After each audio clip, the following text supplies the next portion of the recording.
America और Israel ने कई मोर्चों पर ईरान की घेराबंदी कर दी है। यमन में हूती विद्रोही ईरान की आखिरी मजबूत किलेबंदी और इसे अमेरिका हवाई हमलों में तबाह कर रहा है। हालांकि जवाब में हूती विद्रोही लगातार आक्रमण कर रहे हैं, लेकिन अब उसके लिए वजूद की लड़ाई भी ये हो गई है।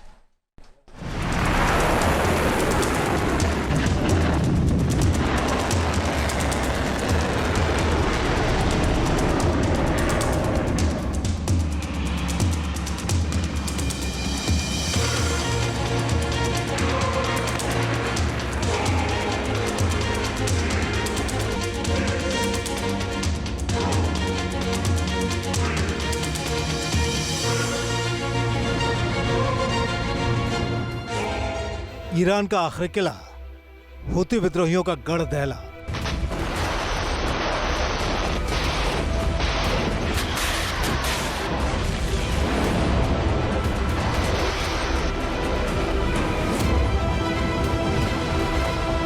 यमन के ऊपर ताबड़तोड़ हवाई हमला।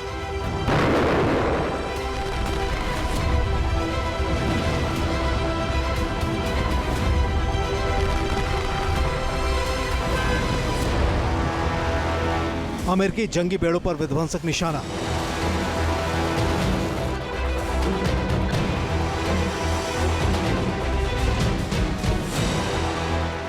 अमेरिका और हूती विद्रोहियों के बीच जंगी भिड़ंत लगातार तेज होती जा रही है।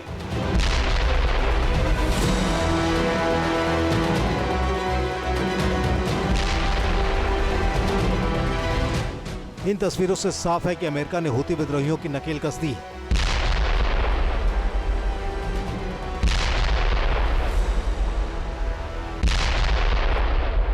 पिछले 24 घंटे के दौरान B-2 बॉम्बर सहित F-18 जैसे अमेरिकी लड़ाकू विमानों ने यमन के ऊपर 29 एयर स्ट्राइक किए हैं।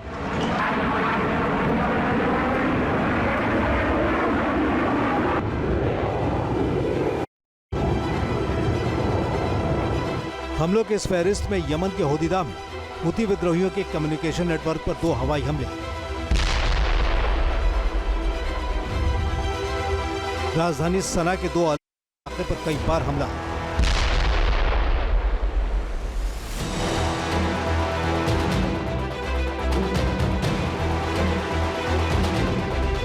जबकि पूर्वोत्तर के मारीब में मजार और अब्दियाह को निशाना बनाकर 13 हवाई हमले किए गए हैं।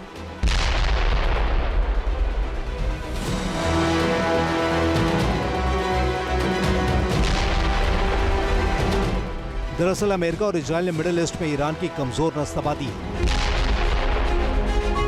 गाजा में हमास सरेंडर करने के हालात में आ गया है।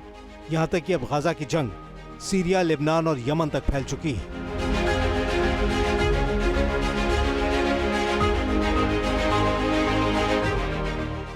ईरान के तमाम रीजनल प्रॉक्सी दबाव में है, जिसके बाद ईरान ने यमन से अपने लीडर्स को हटा लिया है और अब हूती विद्रोही अमेरिकी हमलों का तकरीबन अकेले ही सामना कर रहे हैं।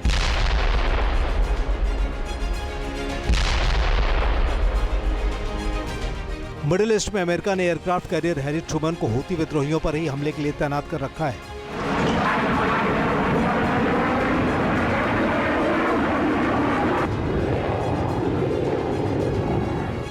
इन तस्वीरों में दिख रहा है कि यूएस नेवी का F-18 super hornet nuclear powered aircraft carrier से एक के बाद एक लगातार उड़ान भर रहा है।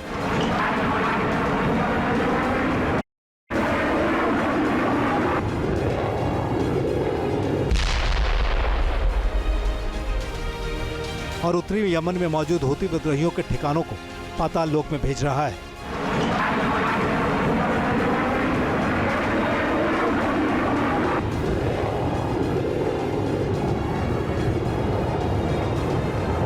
ईरान के तमाम प्रॉक्सीज में से अब हूती ही एक ऐसा संगठन बचा है जो कि काफ़ी हद तक इजराइल और अमेरिका को परेशान कर रहा है।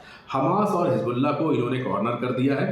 हूती से खिलाफ संघर्ष दूसरे तरह का है। दरअसल यमन में बैठे हुए हूतीज इजराइल के साथ लैंड बॉर्डर शेयर नहीं करते हैं और इस चीज़ का फ़ायदा उनको मिलता है कि यहाँ पर ज़मीनी हमले, ज़मीनी कार्रवाई नहीं हो सकती है इजराइल के थ्रू। यही वजह है कि सिर्फ और सिर्फ अमेरिका या उसके सहयोगियों को एयर स्ट्राइक्स और मिसाइल हमलों पर डिपेंड रहना पड़ता है, ड्रोन स्ट्राइक करवानी पड़ती है, लेकिन उसकी भी अपनी कुछ लिमिटेशंस हैं। तो हूतीस एक आखिरी दुर्ग कह सकते हैं ईरान का।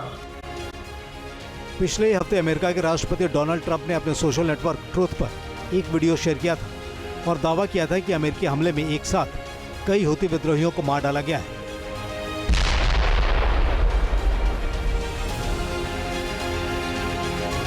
ट्रंप ने तंज कसा था कि हूती विद्रोही अब अमेरिकी जहाजों पर हमला नहीं बोलेंगे।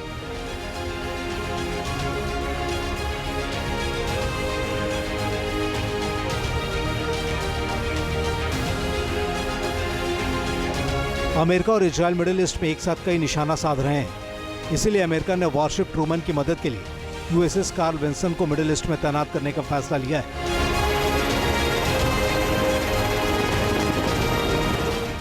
दोनों एयरक्राफ्ट कैरियर 90 लड़ाकू विमान और हेलीकॉप्टर के साथ साथ 6000 मरीन सैनिकों को ऑन बोर्ड कैरी कर सकते हैं।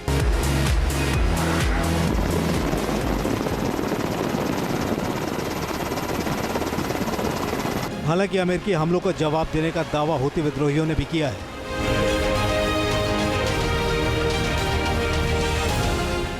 इसके मुताबिक हूती विद्रोहियों ने रेड सी में एयरक्राफ्ट कैरियर हैरी ट्रूमैन को मिसाइल और ड्रोन से निशाना बनाया है।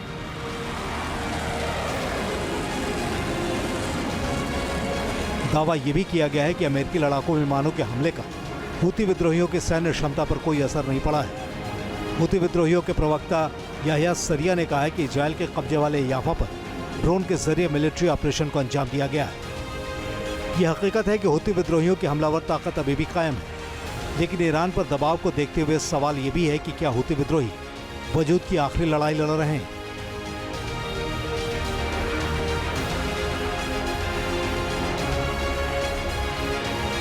जब से हूतीस ने अमेरिका और इजराइल को अपना दुश्मन घोषित किया है और जिसके बाद से चीज़ें बहुत कुछ बदल गई हैं। हूतीस अब अपने आप को जिहादी कहने लग गए हैं और अपनी लड़ाई को एक अलग फ्लेवर देने की कोशिश कर रहे हैं। वो अपने आप को हमास और हिजबुल्ला से इक्वेट करना शुरू कर चुके हैं। तो अब जंग का पैटर्न बदलेगा और ईरान भी ये बात जानता है, अमेरिका भी ये बात जानता है कि हूतीस को बहुत ज़्यादा देर तक टॉलरेट नहीं किया जा सकता है। अमेरिका इसी वजह से अटैकिंग मोड में है। इजराइल इसी वजह से लगातार अमेरिका के साथ मिल करके ऑपरेशंस कर रहा है, जिससे कि हूतीस का सफाया पूरी तरह किया जा सके। निश्चित तौर पर हूतीस अब अपने वजूद की लड़ाई लड़ रहे हैं, क्योंकि अगर इस समय ईरान ने अपने हाथ खींच लिए तो हूतीस का जो पूरा जो किला है वो ढह जाएगा। मिडिल ईस्ट में अमेरिका बनाम हूती विद्रोही की चिंगारी शोलों में तब्दील हो चुकी है और इसका सीधा कनेक्शन ईरान से है। Team news nation. News nation अब व्हाट्सएप पर खबरों के ताजा अपडेट के लिए न्यूज़ नेशन के इस QR कोड को स्कैन करें।